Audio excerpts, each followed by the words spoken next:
கர்த்தராகிய இயேசு கிறிஸ்துவின் ஈடியேற்ற நாமத்தினாலே உங்கள் அனைவருக்கும் என் அன்பின் வாழ்த்துதலை நான் தெரிவித்துக் கொள்கிறேன். இன்றைக்கும் நாம் தியானிக்க போகிற வேத வசனம், வேதத்தில் சில மனிதர்கள் ஆண்டவருடைய வார்த்தைக்கு கீழ்ப்படியாமல் போனார்கள். ஒருவேளை கடந்த வாரம் கீழ்ப்படிதலினாலே வந்த ஆசீர்வாதங்களை குறித்து நாம் தியானித்தோம்.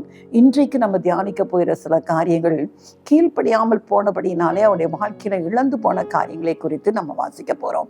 ஒருவேளை நாம் இன்றைக்கி எப்படி இருக்கிறோம், இந்த வார்த்தைகள் மூலம் நம்முடைய வாழ்க்கையை சற்று நம்ம சிந்தித்து பார்க்கும்படியாக இன்றைக்கு ஆண்டவருடைய வார்த்தை நம்மளோடு இடைப்பட இருக்கிறது. முதலாவது ஒரு மனிதரை பார்க்கிறோம். பழைய ஏற்பாட்டில் ஒரு ராஜா, சவுல் ராஜா. கர்த்தர் அவனிடத்துல சில காரியங்களை சொல்லுகிறார். அவனை கர்த்தர் இஸ்ரவேல் கோத்திரத்தில் முதல் ராஜாவாக அவனை ஏற்படுத்தினார். ஆனால் போக போக சவுனுடைய வாழ்க்கையில் எவ்வளோ ஒரு மாற்றத்தை அங்கே அவன் அனுமதிக்கிறான் என்று பார்க்கிறோம். 1 சாமுவேலின் புஸ்தகம் 15ஆம் அதிகாரம் அதில் 3ஆம் வசனம் சொல்கிறது.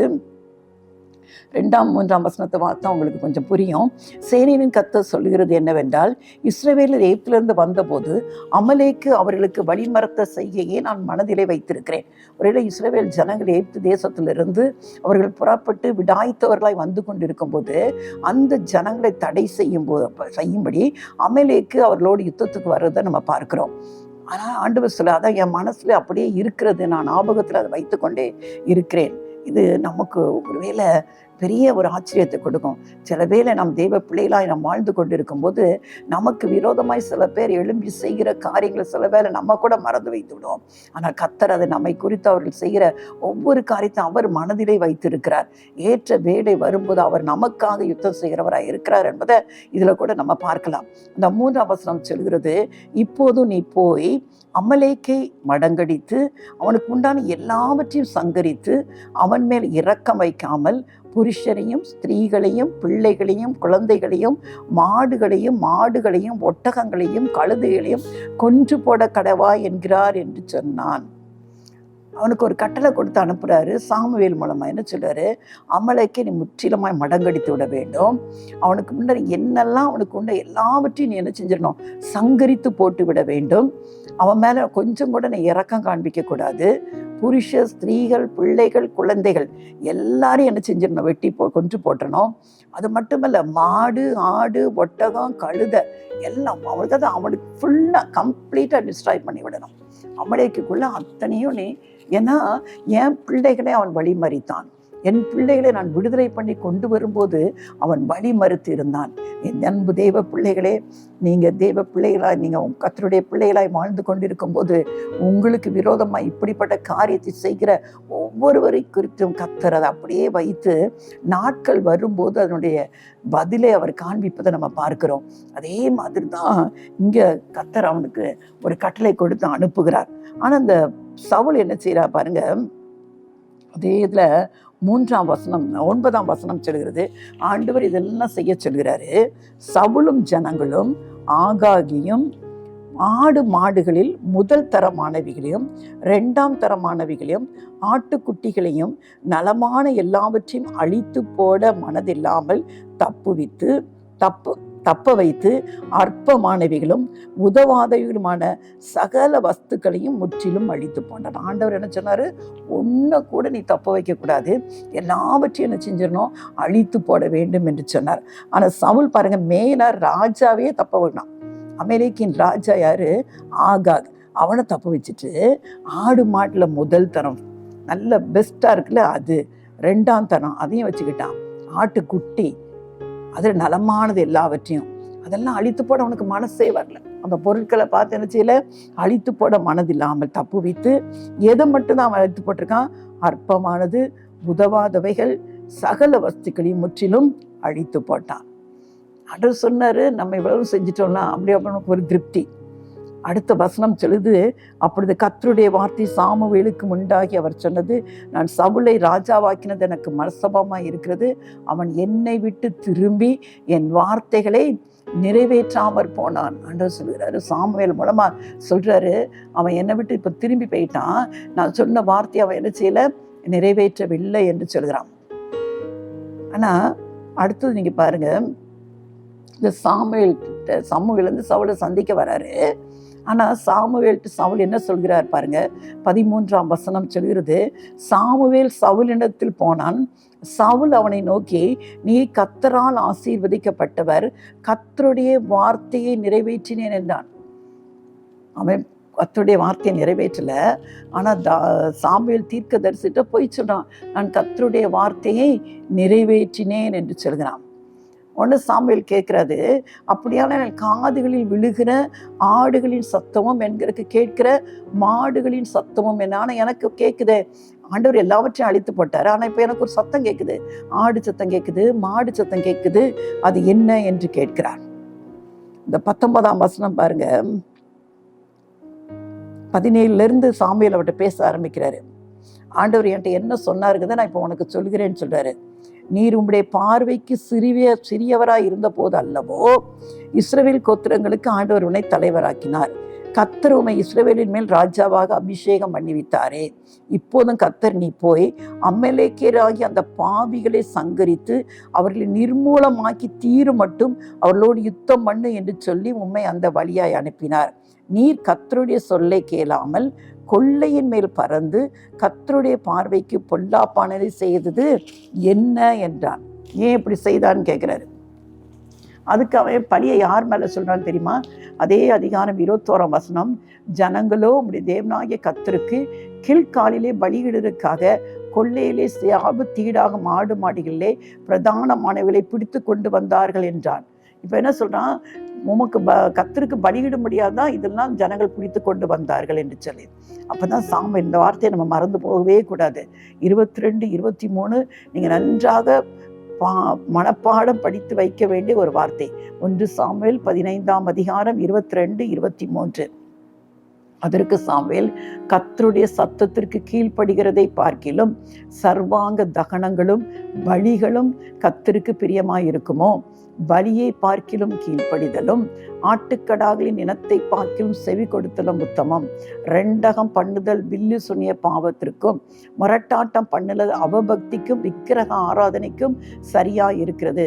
நீர் கர்த்தருடைய வார்த்தையை புறக்கணித்தபடியினாலே அவர் உம்மை ராஜாவா இராதபடிக்கு புறக்கணித்து தள்ளினார் என்றான். பாருங்க, எவ்வளவு பெரிய ஒரு சாபம் அவன் மேல வருது.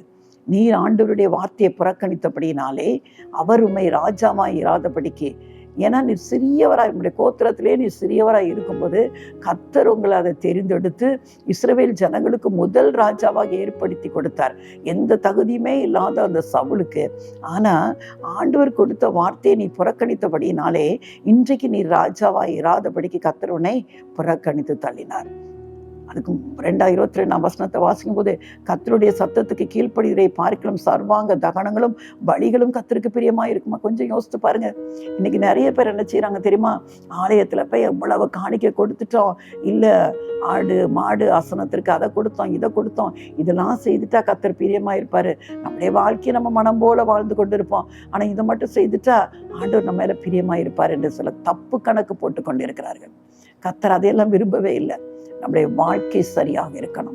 நம்முடைய வாழ்க்கை கர்த்தருக்கு பிரியமான ஒரு வாழ்க்கையா இருக்கணும். கர்த்தர் என்ன வேதத்துல சொல்கிறாரோ அதன்படி கீழ்ப்படிந்து நடக்கிறவாரு. கர்த்தருக்கு நம்ம போய் பரிதானம் செயல் கொடுக்கவே முடியாது. மற்ற உலக மனுஷருக்கு ஒரு வேளை நம்ம பக்கம் திரும்பபடியா எத்தனையோ லஞ்சம் கொடுத்துக்கிட்டு இருக்கிறாங்க பாருங்க, அந்த மாதிரி முடியாது. ஆண்டவர் அப்படிப்பட்டவர் அல்ல. அவர் நீதி செய்கிற தேவன், நீதியுள்ள தேவன். அவர் யாருக்கும் பட்சபாதம் காண்பிப்பதே கிடையாது. அது யாரா இருந்தாலும் பரவாயில்ல. காணிக்கையினாலும் ஒருவேளை தேவையில்லாத காரியத்தை செய்து அவரை நம் பக்கம் திருப்பிலான்னு கனவு கூட நம்ம கண்டு கொண்டு இருக்க முடியாது. அவர் நீதியுள்ள நியாயாதிபதியா இருக்கிறார். அது ராஜாவாயா இருந்தாலும் சரி, ஒன்றுமில்லாத மனுஷனா இருந்தாலும் சரி, அவருக்கு முன்பாக எல்லாரும் சமம் தான். எல்லாருக்கும் ஒரே மாதிரியான நீதியுள்ள நியாய தீர்ப்பு தான் வெளிப்பட போகிற காலகட்டத்துக்குள்ள வந்திருக்கிறோம். அதெல்லாம் நம்ம இன்றைக்கு உணர்ந்து பார்த்து நம்முடைய வாழ்க்கை கர்த்தருக்கு முன்பாக நம்ம திருப்பிக் கொள்வது நலமா இருக்கும். அப்போ அவன் சொல்கிறான் பாருங்க, 24ஆம் வசனம் சொல்கிறது, ஏன் நான் இப்படி செஞ்சேன்னு சொல்றதுக்கு அவர் காரணம் சொல்கிறான். எங்கிருந்து இந்த கீழ்ப்படியாம வருது தெரியுமா? அந்த சவுலின் வார்த்தையிலிருந்து நம்ம பார்க்கலாம். அப்பொழுது சவுல் சாமுவேலை நோக்கி, நான் கர்த்தருடைய கட்டளையையும் உம்முடைய வார்த்தைகளையும் மீறினதினாலே பாவம் செய்தேன். நான் ஜனங்களுக்கு பயந்து அவர்கள் சொல்லை கேட்டேன். இன்னைக்கு நிறைய பேரு ஜனங்களுக்கு, மற்ற மக்களுக்கு பயந்து கர்த்தர் சொல்கிறத விட்டு விடுகிறத பார்க்கிறோம். அவன் அதான் சொல்றான், நான் ஜனங்களுக்கு பயந்து அவர்கள் சொல்லை கேட்டேன். வேதம் திட்டமாய் சொல்கிறது, மனுஷனுக்கு பயப்படும் பயம் கண்ணியை வருவித்து விடும். நம்முடைய வாழ்க்கையில ஒரு பெரிய கண்ணியில கொண்டு போய் சிக்க வைத்து விடும். மனுஷனுக்கு பயந்து பயந்து வாழ்ந்து கொண்டிருப்போம் என்று சொன்னான். ஆனா கர்த்தருக்கு பயப்படுகிறவனோ உயர்ந்த அடைக்கலத்துல வைக்கப்படுவான் என்று வேதம் சொல்கிறது. இவன் சொல்லுகிறான், நான் ஜனங்களுக்கு பயந்தான். ஜனங்கள் தான் இப்படிலாம் சொன்னாங்க, அவங்க சொல்ல கேட்டான். இன்னைக்கு அநேக முறையில கர்த்தர் கொடுக்கிற சொல்ல கேட்காமல் மனுஷர் கொடுக்கிற ஆலோசனைக்கு நம்ம செவி கொடுத்து கொண்டு இருக்கிறபடினாலதான் அநேக ஆசீர்வாதங்கள் நம்முடைய வாழ்க்கையில அது தடைப்பட்டு காணப்படுகிறது. இன்றைக்கு கொஞ்சம் யோசித்து பார்ப்போம், கர்த்தர் என்னை என்ன செய்ய சொன்னாரு, நான் மனுஷ வார்த்தையை கேட்டுவிட்டு அதற்கு நேர்மாறாக செய்து கொண்டிருக்கிறேனா என்று சொல்லி கொஞ்சம் நம்ம சற்று சிந்தித்து பார்ப்போம் என்று சொன்னார். நமக்கும் நம்முடைய வாழ்க்கையில அதை விட்டு நாம் திரும்பும் போது கர்த்தர் நமக்கு கொடுக்க சுத்தமாய் இருந்ததை அவர் கொடுப்பதற்கு உண்மை உள்ளவராய் இருக்கிறார். அப்புறம் அவனை குறித்து கர்த்தர் சொல்லுகிற 28ஆம் வசனம் சொல்கிறது, அப்பொழுது சாமுவேல் அவனை நோக்கி, கர்த்தர் இன்று உம்மிடத்திலிருந்து இஸ்ரவேலின் ராஜ்யத்தை கிழித்து போட்டு உம்மை பார்க்கிலும் உத்தமனாய் இருக்கிற உம்முடைய தோழனுக்கு அதை கொடுத்தார். இஸ்ரவேலின் ஜெயபலமானவர் பொய் சொல்லுகிறதும் இல்லை, தாம் சொன்னதை பற்றி மனஸ்தாபப்படுகிறதும் இல்லை, மனமாற அவர் மனுஷன் அல்ல. எவ்வளவு பெரிய தண்டனை அவனுக்கு வருது பாருங்க. இவ்வளவு நாளும் இஸ்ரவேலுக்கு ராஜாவா இருந்தவனை பார்த்து சொல்லுகிறார், இந்த ராஜ்யத்தை கர்த்தர் கிழித்து போட போகிறார். இதை காட்டிலும் உத்தமமா இருக்கிற உம்முடைய தோழனுக்கு, அதைதான் தாவீதை குறித்து சொல்கிறார், அவனுக்கு கொடுக்க போகிறார். இஸ்ரவேலின் ஜெயபலமானவர் பொய் சொல்ல மாட்டாரு. சொல்லிட்டோமேன்னு சொல்லிட்டு ஐயோ அவனை பத்தி இப்படி சொல்லிட்டோமேன்னு சொல்லி மனஸ்தாபப்படுவதும் கிடையாது. அதே மாதிரி மனம் மாற அவர் மனுஷனும் அல்ல என்று சொல்லி கர்த்தர் சொல்கிறத பார்க்கிறோம். அதே விதமாய் ராஜ்யபாரம் சவுலின் கையிலிருந்து பிடுங்கப்பட்டு தாவீதின் கைக்கு வருவதை நம்ம வேதத்துல வாசிக்கிறோம். இன்னைக்கும் தெய்வ பிள்ளைகளே, நமக்கு கொடுத்த ஆசீர்வாதத்தை நம்ம எழுந்து போய்விடக்கூடாது. நம்முடைய கீழ்ப்படியாமையினாலே, நம்முடைய கீழ்ப்படியாமை என்கிற ஒரு பாவத்தினாலே கர்த்தர் செய்ய சொல்லியும் அதை செய்யாமல் மனுஷருக்கு பயந்து அவங்க சொல்படி கேட்டு தேவன் சொன்னதை செய்யாமல் இருப்போம் என்று சொன்னால் நமக்கென்று அவர் கொடுத்த ஆசீர்வாதம் வெகுவாய் நம்மை விட்டு எடுபட்டு போகிறத நம்ம பார்க்கிறோம். ஏன்னா வேதத்தில் சொல்லப்பட்ட ஒவ்வொரு சம்பவங்களும் அது நம்மை எச்சரித்து கொண்டே இருக்கிறது. அது நமக்கு உதாரணமாய் மாதிரியாக அது நமக்கு வைக்கப்பட்டு இருக்கிறது.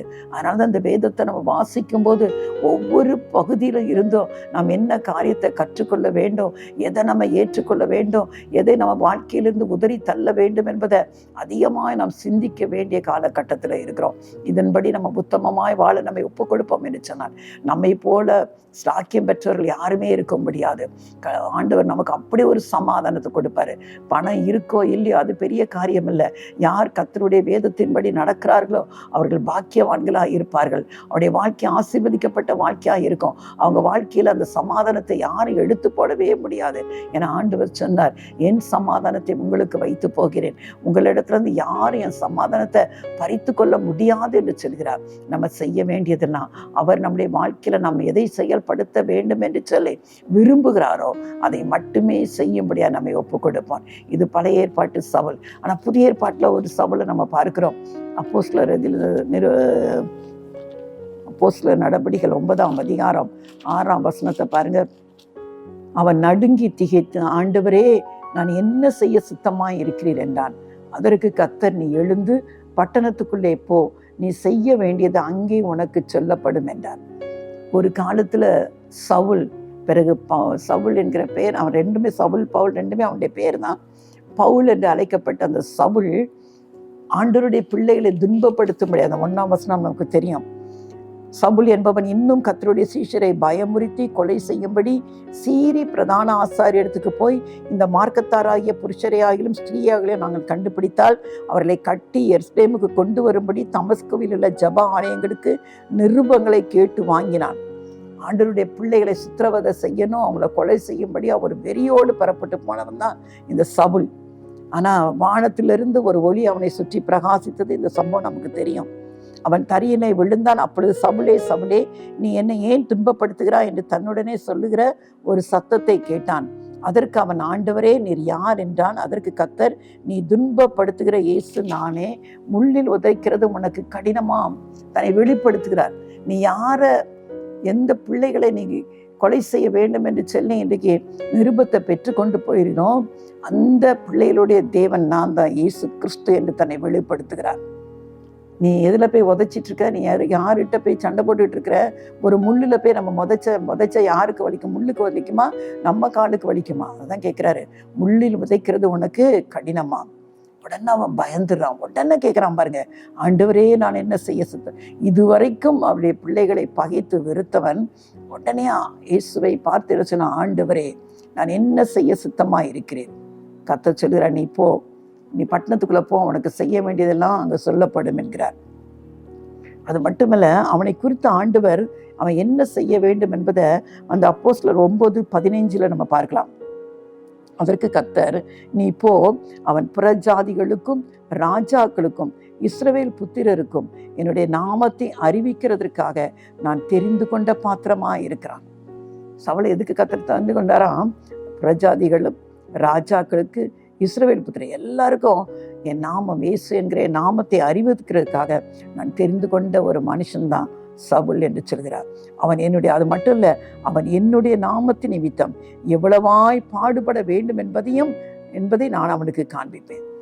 ஒருவேளை அறிவிக்க மட்டுமல்ல, அந்த அறிவிப்பதினாலே அவன் எத்தனை பாடப்பட போகிறான் என்பதையும் நான் அவனுக்கு காண்பிப்பேன். பாருங்க, இந்த பாடுகள் கஷ்டங்கள் எல்லாமே தெரிந்த பிறகும் அந்த சவுல் என்கிற பவுல் பாருங்க, ஆண்டவருக்காக அவர் செயலாற்றின காரியங்கள் இதுவரைக்கும் நாம அறிந்து கொள்ள முடியாத அளவுக்கு அவ்வளவாய் ஆண்டவருக்காக அவர் செயல்படுத்தி இருக்கிறார். ஏன்னா ஒரு இடத்துல சொல்வாரு, நான் கிறிஸ்துவை பின்பற்றுகிறது போல நீங்கள் என்னை பின்பற்றல. அப்புறம் கிறிஸ்துவை போல ஒரு வாழ்க்கை வாழ்ந்த ஒரு மனுஷன் பவுல் என்பதை பார்க்கிறோம்.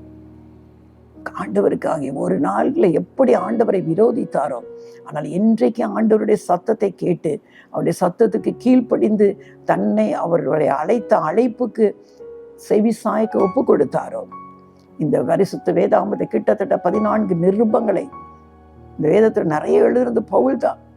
அதுவும் ஆழமான சத்தியங்களை எழுந்துபடியான பெரிய ஸ்லாக்கியத்தை பெற்றுக்கொண்டவர் தான் இந்த பவுல். அப்ப கீழ்ப்படியாமல் போன அந்த இஸ்ரவேலின் ராஜாவாகிய சவுல் தனக்கு கொடுக்கப்பட்ட மேலான ஸ்லாக்கியத்தை அவன் இழந்து போனான். ஆனா புதிய ஏற்பாட்டு சவுலோ, எந்த தேவனை அவன் பிள்ளைகளை துன்பப்படுத்தினானோ அந்த தேவனை அவன் சந்தித்த போது அவனுடைய வாழ்க்கை தலைகீழாய் மாறிற்று. என்னை கனப்படுத்துறலை நான் கனப்படுத்துவேன் என்று சொன்னார். என்னை கனவீனப்படுத்துறல் கனவீனப்பட்டு போவார்கள் என்று சொன்னார். அதே மாதிரிதான் சவுல் ராஜா கனவீனப்பட்டு போனான். ஆனா சவுல், இந்த புதிய ஏற்பாட்டு சவுல் ஆண்டவரை கனப்படுத்தினான். கர்த்தர் அவனை கனப்படுத்தி இன்றைக்கும் இந்த வேதத்துல அவன் எழுதின வார்த்தைகள் நம்மோடு பேசிக்கொண்டு இருக்கிறது அல்லவா? எவ்வளவோ உண்மையாய் கர்த்தர் அவனை உயர்த்தினார். அப்போ படியாமையினுடைய அந்த பிரதிபலினை நம்ம பார்த்தோம். இன்னொரு மனுஷனை குறித்து கூட நம்ம பார்க்கலாம். யோனா தீர்க்கதரிசியின் புஸ்தகம், யோனா புஸ்தகம் 1ஆம் அதிகாரத்தை நமக்கு ஒருவேளை சின்ன பிள்ளையிலேருந்தே இந்த யோனா கதையை எல்லா பிள்ளைகளுக்கும் சொல்லி கொடுத்துருப்பார்கள் அல்லவா? ஆனால் அவனும் ஒரு தீர்க்கதரிசி தானே. யோனாவின் தீர்க்கதரிசியின் புஸ்தகத்தில் நீங்கள் பார்க்கும்போது 1ஆம் அதிகாரம் 2ஆம் வசனம் சொல்கிறது, நீ எழுந்து மகாநகரமாகிய நினைவேக்கு போய் அதற்கு விரோதமாக பிரசங்கி அவருடைய அக்கிரமம் என் சமூகத்தில் வந்து எட்டினது. கர்த்தர் யோனாவை பார்த்து சொல்றாரு, நீ எங்க போகணும்னு சொல்றாரு? நினைவேக்கு போகணும், அதுக்கு விரோதமா நீ போய் பிரசங்கிக்கணும். ஏன்னா அவருடைய அக்கிரமம் என் சமூகத்துல, அவங்க பண்ணுகிற அக்கிரமெல்லாம் என் சமூகத்துல வந்து என்ன செஞ்சிச்சு, எட்டினது என்று சொல்கிறார். ஆனா அந்த யோனா என்ன செய்யறான்? 3ஆம் வசனம் சொல்றான், அப்பொழுது யோனா கர்த்தருடைய சமூகத்திலிருந்து விலகி தர்ஷீசுக்கு ஓடி போகும்படி எழுந்து யோப்பாவுக்கு போய் தர்ஷீசுக்கு போகிற ஒரு கப்பலை கண்டு கூலி கொடுத்து தான் கர்த்தருடைய சமூகத்திலிருந்து விலகும்படி அவர்களோடு தர்ஷீசுக்கு போக கப்பல் ஏறினான். ஆச்சரியமா இருக்குது அல்லவா? ஆண்டவர் சொன்ன காரியம் ஒண்ணு, ஆனா அவன் செய்த காரியம் வேறொன்று. ஆண்டவர் எங்க போக சொன்னாரு? நினைவேக்கு விரோதமா என்ன சொன்னாரு? அந்த ஜனங்களுடைய பாவம் அக்கிரமம் என் சமூகத்துல பரலோகத்துல வந்து எட்டிட்டு, ஆனால் நீ என்ன செய்யணும்? அங்கிருந்து நீ என்ன செய்ய, போய் தர்ஷீசுக்கு நீ நினைவுக்கு போன்னு சொல்றாரு. ஆனா அவன் பாருங்க, கர்த்தருடைய சமூகத்துல அவருடைய பிரசனத்துல இருந்தே விலகி ஓடுறான், யோப்பாவுக்கு போறான். ஆண்டவர் எங்க போச்சோன்னார்? நினைவுக்கு போச்சோன்னார். இவன் யோப்பாவுக்கு போறான். யோப்பாவில் போய் தர்ஷீசுக்குன்னு ஊருக்கு போற கப்பலை கண்டு அதுல கூலி கொடுத்து அங்கிருந்து தேவ சமூகத்துல அவன் நினைக்கிற இடத்த மாத்திட்டேன்னா தேவ சமூகத்துல இருந்து நம்ம விலகி போயிடலாம் என்று சொல்லி தர்ஷீஸுக்கு போக கப்பல் ஏறிட்டான். கப்பல் ஏறினது மட்டுமல்ல, நல்லா அங்க போய் படுத்து தூங்கிட்டு இருக்கான். ஆனா அதனுடைய விளைவு பாருங்க. அந்த யோனா 1:4 சொல்கிறது, கர்த்தர் சமுத்திரத்தின் மேல் பெருங்காற்றை வரவிட்டார், அதனால் கடலிலே கப்பல் உடையும் என்று நினைக்கத்தக்க பெரிய கொந்தளிப்பு உண்டாயிற்று. உன்னுடைய கீழ்ப்படியாதனால, ஒரு மனுஷனுடைய கீழ்ப்படியாதனால அந்த கடல்ல என்ன வந்துட்டான், பெரும் காற்றை கர்த்தர் அனுப்பிவிட்டாரு. கப்பலே உடைந்து போகிற அளவுக்கு கொந்தளிப்பு வந்து விட்டது. அப்போ இன்றைக்கு நம்முடைய குடும்பத்தில் யோசித்து பார்ப்போமா, ஒரு மனுஷன் தேவனுடைய வார்த்தைக்கு விரோதமாய் செயல்படும் போது எப்படி அந்த ஒரு மனுஷன் மூலமாய் முழு கப்பலுக்கும் சேதம் வரத்தக்கதாய் கொந்தளிப்பு ஏற்பட்டதோ, ஒரு மனுஷன் ஒரு குடும்ப தலைவனாய் இருக்கலாம், தலைவியாய் இருக்கலாம், யாராவது ஒருவர் தவறான காரியங்களில் செயல்படும் போது கர்த்தர் அந்த குடும்பத்தையே ஒரு பெரிய கொந்தளிப்பு வருகிறது நம்ம பார்க்கணும். அநேக குடும்பத்தில் அதில் பார்க்கிறோம் அல்லவா. ஒரு மனிதர் செய்கிற தவறினாலே, ஒரு மனுஷி செய்கிற தவறினாலே அந்த குடும்பமே இன்றைக்கு நிலை கலைந்து போகிறதெல்லாம் நம்ம பார்த்து கொண்டு இருக்கிறோம் அல்லவா. அதனால நம்முடைய குடும்பம் காக்கப்பட வேண்டும் என்று சொன்னால் தேவ சத்தத்துக்கு நம்ம கீழ்ப்படியை கற்றுக் கொடுப்போம். பாருங்க, நல்லா போய் அவனுக்கு அதை பற்றிலாம் ஒரு கவலையும் இல்லை. இந்த 5 பாருங்க, அப்பொழுது கப்பற்காரர் பயந்து அவனவன் தன் தேவனை நோக்கி வேண்டுதல் செய்து பாரத்தை லேசாக்கும்படி கப்பலில் இருந்த சரக்குகளை சமுத்திரத்தில் எறிந்து விட்டார்கள். யோனோவா என்றால் கப்பலின் கீழ்த்தட்டில் இறங்கி போய் படுத்து கொண்டு அயர்ந்த நித்திரை பண்ணினான். தேவ சமூகத்திலிருந்து தேவ பிரசனத்தை விட்டு விலகி ஓடுறவனுக்கு எப்படி இந்த அயர்ந்த நித்திரை வரும் என்று தெரியல. அந்த அளவுக்கு அவனுடைய மனது கடினப்பட்டு போய்விட்டது. நல்லா போய் அங்கே பெரிய கொந்தளிப்பு ஏற்பட்டு கொண்டிருக்கிறது. அவன் போய் என்ன செய்யறான், நல்லா நிம்மதியாக தூங்கி கொண்டு இருக்கிறான். அதுக்கு பிறகு நடந்த சம்பவம் தெரியும். எல்லாருமே சீட்டு போடுவாங்க. அந்த சீட்டு யார் பேருக்குள்ளும் யோனா பேர வரும். அப்புறம் கேட்குறாங்க ஏன் இது வந்ததுன்னு சொல்லும்போது அப்புறம் தான் அவன் ஒப்புக்கொள்ளுகிறான். என்ன சொல்கிறான், அந்த 10 சொல்கிறது, 9 சொல்கிறது, அதற்காக நான் எபிரேயன், சமுத்திரத்தையும் பூமியை உண்டாக்கின பரலோகத்தின் தேவனாகிய கர்த்தரிடத்தில் பயபக்தி உள்ளவன், அவன் கர்த்தருடைய சமூகத்திலிருந்து விலகி ஓடி போகிறவன் என்று தங்களுக்கு அறிவித்ததினால் அந்த மனுஷர் மிகவும் பயந்து அவனை நோக்கி நீ ஏன் இதை செய்தாய் என்றார்கள். ஏன் இதை செஞ்சா, நாங்கள் இப்போ என்ன இந்த சமுத்திரம் அமரணும்னா நாங்கள் என்ன செய்யணும்னு கேட்குறாங்க. அவனே சொல்கிறான் பாருங்க, 12 அதற்கு அவன் நீங்கள் என்னை எடுத்து சமுத்திரத்திலே போட்டு விடுங்கள், அப்பொழுது சமுத்திரம் உங்களுக்கு அமர்ந்திருக்கும், என் நிமித்தம் இந்த பெரிய கொந்தளிப்பு உங்கள் மேல் வந்தது என்பதை அறிவேன். என்னாலதான் இந்த கொந்தளிப்பு வந்துச்சு, என்னை போட்டுருங்கன்னு சொல்றான். அவனை போட்டோடனே கொந்தளிப்பு அடங்கிறது. ஆனாலும் கர்த்தர் தயவாய் அவனுக்காக ஒரு மீனை ஆயத்தப்படுத்தி அவனை திரும்பவுமாய் நிலைநிறுத்துகிறத நம்ம இன்றைக்கு பார்க்கிறோம். திரும்பவுமாய் போய் அவன் நினைவேத பிரசங்கித்து அவர்களுக்கு ஒரு பெரிய அவனுடைய பிரசங்கத்தை கேட்டு அந்த ராஜா முதற்கொண்டு எல்லாரும் உபவாசம் பண்ணி ரெட்டுடித்து ஒரு பெரிய அந்த அழிவிலிருந்து அன்றைக்கு தப்புவிக்கப்பட்டார்கள் என்று பார்க்கிறோம். அது கூட யோனாவுக்கு பிரியமில்லாத ஒரு காரியமாக இருந்தது என்பதை அந்த யோனா 4 நம்ம பார்க்கிறோம். அப்போ அந்த கீழ்ப்படியாமை என்கிற ஒரு பாவத்து நிமித்தம் ஒருவன் தன்னுடைய ராஜ்யபாரத்தை இழந்து போனான். 2வது பார்க்கிறோம், இவன் பல யோனா தீர்க்கதரிசி இது நிமித்தம் எவ்வளவு சமுத்திரத்தில் தள்ளப்பட்டு மீனின் வயிற்றில் இருந்து அதற்கு பிறகுதான் அவன் உணர்வடைந்தான். தெய்வ சமூகத்திலிருந்து விலகி ஓடி போனான். இன்றைக்கும் கொஞ்சம் யோசித்து பார்ப்போம். பழைய ஏற்பாட்டு சவுளை போல இருக்க போகிறோமா, இல்லை புதிய ஏற்பாட்டு பவுல் ஆக மாறின சவுல், ஆண்டவரே நான் என்ன செய்ய சித்தமாக இருக்கிறேன் என்று சொல்லி தேவனுடைய சித்தத்துக்கு தன்னை அர்ப்பணித்தபடியினாலே தேவனால கனப்படுத்தப்பட்ட சவுளா இருக்க போகிறோமா? யோனாவை போல கர்த்தர் நமக்கு ஒரு காரியத்தை சொல்லி இருக்க அதை செய்ய விருப்பம் இல்லாமல் அவர் சமூகத்திலிருந்து விலகி ஓடுகிறதுனாலே குடும்பங்களில் நம்ம கொந்தளிப்பை வந்து கொண்டிருப்போம் என்று சொன்னால் இன்றைக்கு சற்று நம்மை ஆராய்ந்து பார்த்து, ஆண்டவரே நான் தவறி போனது உண்மைதானப்பா, உங்கள் சமூகத்திலிருந்து விலகி ஓடினது உண்மைதான், என்னை மன்னித்து மறுபடியுமா என்னை உங்கள் சித்தத்தின்படி நடக்க எனக்கு உதவி செய்யுங்கள் என்று கேட்கும்போது கர்த்தர் நம்முடைய குடும்பங்களில் இருக்கிற கொந்தளிப்புகள், குழப்பங்கள், கஷ்டங்கள், பிரச்சனைகளை மாற்றுவதற்கு அவர் உண்மையுள்ளவர். ஒரே ஒரு காரியம், நம் மனம் வருந்தி நம்முடைய தவறுகளை நம்ம ஒப்புக்கொண்டு அவர் சமூகத்தில் நம்ம ஒப்பு கொடுக்கும் போது கர்த்தர் என்ன செய்வார், நம்மை மீட்டெடுப்பார். தான் யோனாவின் ஜெபம் சொல்கிறது. யோனா 2:2 பார்க்கிறோம், என் நெருக்கத்தில் நான் நோக்கி கூப்பிட்டேன், அவர் எனக்கு உத்தரவு அருளினார், நான் பாதாளத்தின் வயிற்றிலிருந்து கூப்பிட்டேன், நீர் என் சத்தத்தை கேட்டேன். நிச்சயமாய் கூப்பிடுற ஒவ்வொருவரையும் விடுவிக்க வல்லவர் கரத்தில் இன்றைக்கு நம்முடைய குடும்ப சூழ்நிலைகளை உணர்ந்து நாம் வாழ்ந்து கொண்டிருக்கிற வாழ்க்கையின் நிலையை உணர்ந்து தேவனிடத்தில் நாம் திரும்புவோம் என்று சொன்னார். கர்த்தர் நம்மையும் அவர் ஆசீர்வதிப்பதற்கு அவர் உண்மையுள்ள ஆண்டவராக இருக்கிறார். ஒப்பு கொடுப்போமா? அன்பின் தகப்பனே, உமக்கு நாங்கள் நன்றி செலுத்துகிறோம் ஆண்டவரே. கீழ்ப்படியாமை என்கிற பாவத்தினாலே ஆண்டவரே ஜனங்கள் எதையெல்லாம் இழந்து போனார்கள் என்று பார்க்கிறோம் ஆண்டவரே. தனக்காக கொடுக்கப்பட்ட அந்த ராஜ்யபாரத்தை ஒரு மனிதன் இழந்து போனானப்பா.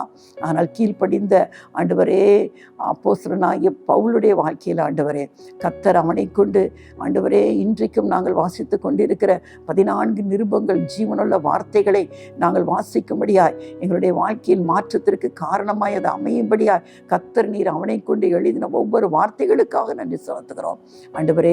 உம்மாலே தீர்க்கதரிசி என்று அழைக்கப்பட்ட யோனாவுக்கு கொடுக்கப்பட்ட அந்த காரியத்தை விட்டு அவன் விலகி ஓடினபடினாலே கொந்தளிப்பு வந்தது போல ஆண்டவரே இன்றைக்கும் இதை கேட்டுக்கொண்டிருக்கிற பிள்ளைகளுடைய வாழ்க்கையில் ஆண்டவரே தேவனுக்கு கீழ்ப்படியாததினாலே ஏதாவது ஒரு குழப்பத்தில் பிரச்சனையில் அவர்கள் சிக்கிக் கொண்டிருப்பார்கள் என்று சொன்னால் இன்றைக்கு ஒவ்வொருவரும் உணர்வடைந்த ஆண்டவரே தங்கள் எந்த நிலையிலிருந்து விழுந்தோம் என்பதை அறிந்து கொண்டப்பா மறுபடியும் கர்த்தர் தங்களை அழைத்த அழைப்பில் நிலைநிறுத்தி கொள்ளும்படியா கர்த்தருடைய பிள்ளைகளுக்கு உதவி செய்யுங்கப்பா. யார் அப்பா உண்மையாய் உணர்ந்து மனஸ்தாபப்பட்டு யாரும் இடத்தில் வந்தாலும் அவர்களை தள்ளாத தேவன் அல்லவா, அவர்களை அணைத்து கொண்டு ஆசீர்வதித்து மறுபடியுமாய் அவர்களை மீட்டெடுக்கிற தகப்பனப்பா. இந்த நாளில் நம்முடைய பிள்ளைகளுக்கு உதவி செய்யுங்கப்பா. ஆசீர்வதிங்க ஆண்டவரே. தங்களுடைய வாழ்க்கையை தாங்களே கெடுத்து கொண்ட ஒவ்வொருடைய வாழ்க்கையிலும் இன்றைக்கு ஒரு அற்புதம் நடைபெறட்டும் அப்பா. ஆண்டவருக்கு தங்கள் வாழ்க்கையை மறுபடியுமாய் அர்ப்பணித்து தங்கள் வாழ்க்கையில் ஒரு பெரிய ஆசீர்வாதத்தை சுதந்திரித்துக் கொள்ளட்டும். கர்த்தர் நீங்க அப்படி செய்ய போற கிருபைக்காக நன்றி செலுத்துகிறேன். இயேசுவின் நாமத்தில் பிதாவே, ஆமென்.